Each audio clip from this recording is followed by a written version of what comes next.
Next workout po natin, sir, is push-ups tayo, sir. So, neutral grip tayo. So, yung angle ng kamay natin, neutral yung elbows natin at 90. Okay? So, hindi siya sobrang lapit.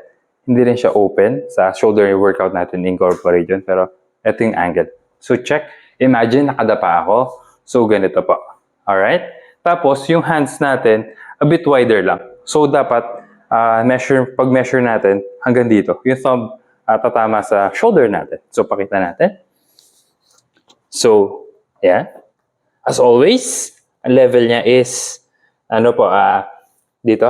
Imagine, naka-push-up position na ako. So, yung kamay natin, sir, is dapat right under shoulders lang. Alright? So, hands, elbows, shoulders, straight line. Hindi nakaganito, hindi rin nakaganyan. So, pakita natin. Like so. Ito yung gusto nating form.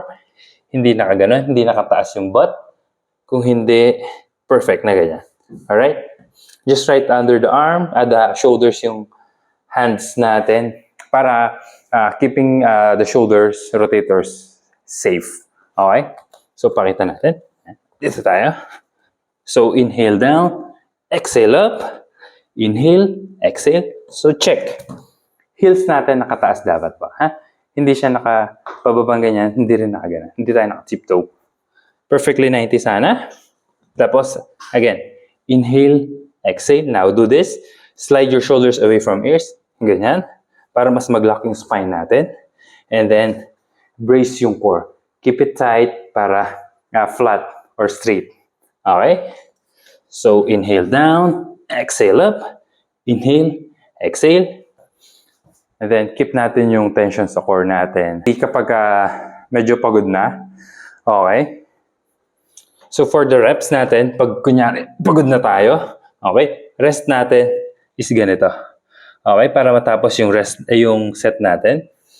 Put your hips up. Okay? Nakataas na ganun. And then, breathe, breathe, breathe. Tapos, pagbalik natin, so, inhale down, exhale up. Control again. Alright?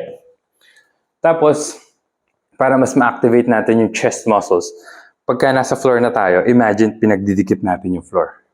Okay po? Imagine, kunyari ito. Naka-grip tayo, di ba? So, grab natin na maigi yung floor. Tapos, imagine natin, kunyari pinagdidikit natin yung floor. That way, mas ma-activate natin yung chest natin. Okay? Mas recruited. Yung motion niya dapat pag ganun po. Pag grip na ganun. Okay? Pag ganun. And then, yun, ayun yung mag-activate ng chest tsaka core po natin para sa neutral push-ups.